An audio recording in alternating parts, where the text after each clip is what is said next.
That was amazing. Don't be mad. I was always a better shot. No, Yes. never. What? I was so pumped to watch this movie. Oh, that's great. Yeah, and what was interesting is that the way that I always think about your movies is that they're very exciting, but there's always that human element to them. Right. But having said that, there's something that makes Shadow Force feel almost like it's like your personal story somehow. Like That's it's just that much more kind of You know what I think it is great, and maybe this is what you're feeling. I think that was something, you're listen, it's like we live in this very kind of polarized era right now, right? And where it's like, well, if you don't look this way, you shouldn't do this, and which I find so obstructionist and kind of dangerous.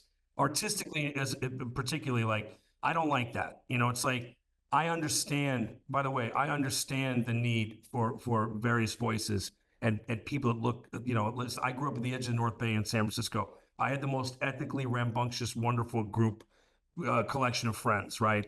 So Shadow Force for me is like the Lionel Richie music, the kind of like this is stuff I love. I would say like my mother had Curtis Mayfield's first album, Curtis. There's a song on there called "We People Who Are Darker Than Blue." That's about being black. Gray, when I tell you I've known that song as long as I can remember memorizing lyrics, I've known that song. That song is part of my childhood. It doesn't matter that an African American man sung that song. It was, you know what I mean? So I guess when you say that, I immediately reflexively go to that answer, which is it meant a lot to me because I wanted to express these things that were truly Lionel Richie is my junior high slow dance end of, you know what I mean? With Kelly Hines, the 8th grade, right? So it's like, that's my memory and that's mine. You know what I mean? And it's like, when do we forget about all this stuff, guys? Like you know what I mean? Like, we have to remind ourselves that this is the best of what this place is about. And we're getting too far afield from that, And it's like we need to be united. Yes, We in the need best that. way. And it's like honoring our differences is important, but at the same time, like we have a shared experience and we are 100%. a group of people. And Absolutely. We are. We're all here, man. With Shadow Force is a great for me. And Gray, I lobbied for 2 years to get this movie back after I had written it, and I'm so thankful to Kerry and everybody and and Lionsgate for allowing me to do it because I think it's filled with an undeniable sense of love for my own kids, love for the idea of a father and a son, which I have a son. The idea of being this, I'm twice divorced, so knowing what it's like to be distant and having to raise kids like that. So there's a lot of that, I guess, it's in there. I mean, I think it comes through. That all really resonates with me Right. having watched it. Yeah, that's great. Also, by the way, you have given us a true gift in the form of Kerry Washington kicking people's asses. Right. Holy Good at it. mackerel. She's good at it.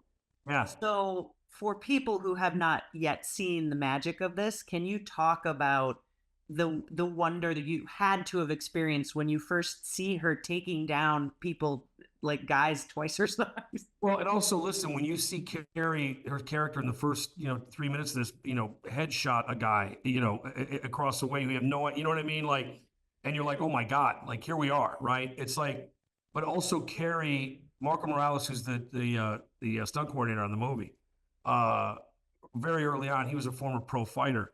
Kerry completely embraced the idea of going in and punching, kicking, and getting punched and getting kicked to understand, how the reality of that, and then to bring a certain verisimilitude to it. You just have to go through those steps and those motions and that kind of training and gun training and all that other good stuff to get good at it and to look like you've moved in those spaces before. And that's always tricky.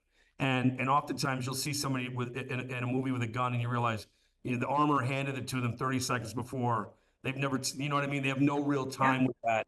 They have no real experience with it, and it shows up, and it becomes inauthentic. So she just got in all the ways granularly you could get into a role, and that's why I think it works so well, And then has the lovely, I mean, great. I'm watching that movie with an audience, the fight she has with Omar, and then 30 seconds later, people are crying when she's reunited with her kid, right? That's the great duality that somebody like Kerry, and very specifically somebody like Kerry, can pull off. That's a magic trick that not a lot of actors are capable of executing.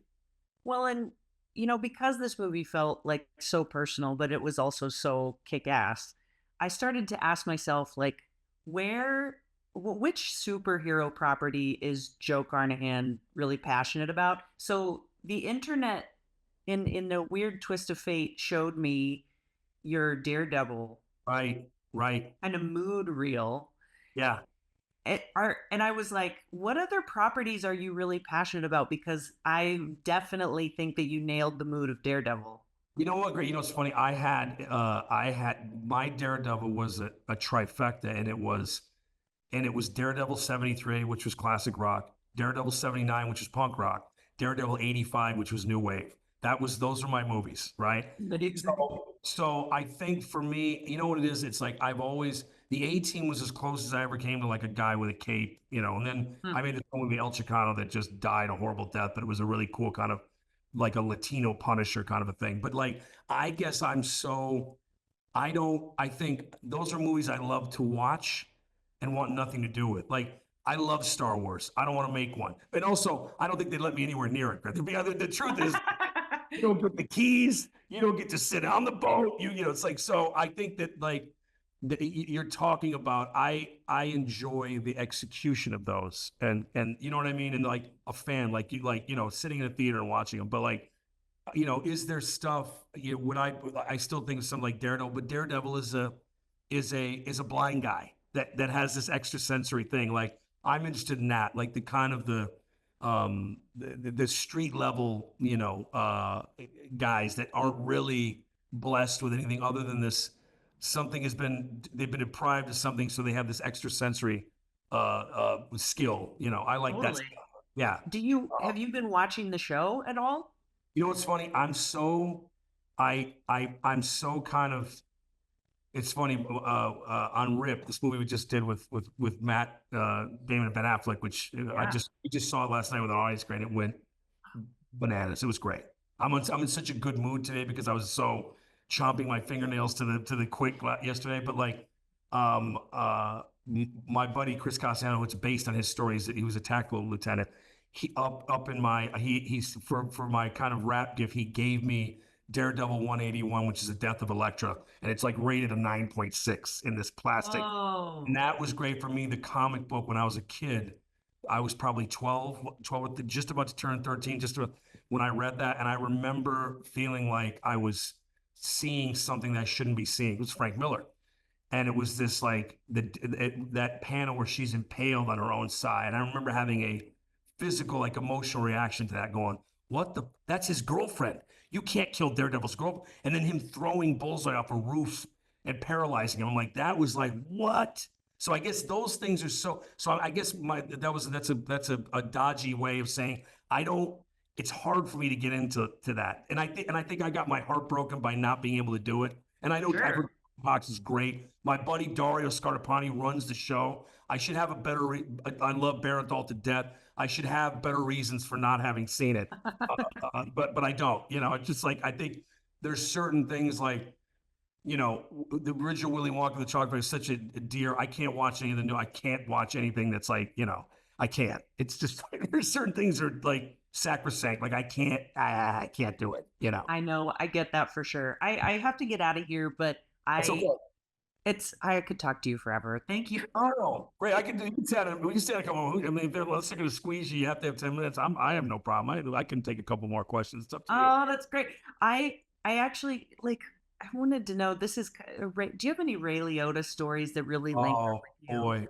I mean, listen, Ray was a gem, like that guy. When he did that scene, I think I told this story, when he did that scene in the car, Narc, talking about his wife, it was the first time I felt like I was a filmmaker, like I was a director. And I remember him saying to me, "You're going to be all right, Joe Carnahan. You're going to be okay. It's going to work out for you." It's like, it was just and he was so kind and ways that, like, no one knew that he would do those 1800 tequila ads. Ray drank Chablis with crushed ice. That's Ray Liotta. he was a Chablis and crushed ice guy. Yes. He was phobic of elevators. Like the Ray I knew was so not that guy, and opened up his home to me and was like, literally, if it's not for that guy, I don't have a career. Like he made Narc happen. And then on the heels of that, Tom Cruise got Paramount to release that movie in a way that, that I didn't appreciate as a 31-year-old guy. What an amazing moment that was, but yeah, I really, and it's funny, Grae, my great regret is I didn't keep up with Ray like I wanted to this last couple of years because he's busy. I'm busy. I got kids.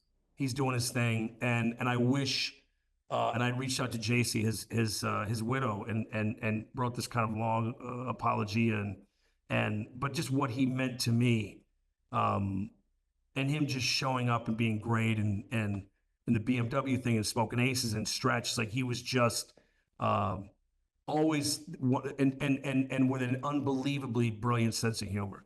Like I could tell you a story. It's for another time, Grace. You and I sit down at a bar somewhere. I'll tell you the Tom Cruise Ray Liotta story out in at Giorgio's Chautauqua, and it's an all timer.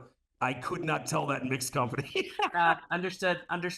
I will tell you one day, at a bar over a couple glasses of Chablis and crushed ice. I'll hold you to that. And I think that that's some of the power of your direction is bringing out that kind of thing from performers, because Mark Strong, although a different character and actor, I really felt like he had those kinds of vibes. 100%. Narc.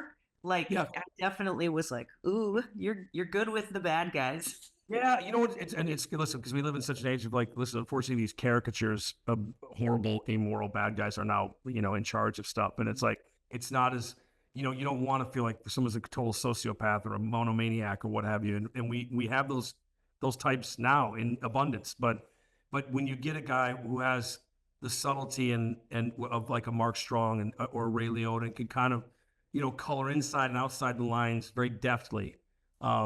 It's great, man. And it's also humanizing. Like Ray was a bad guy, quote unquote bad guy in Narc. You understood why he was doing what he did.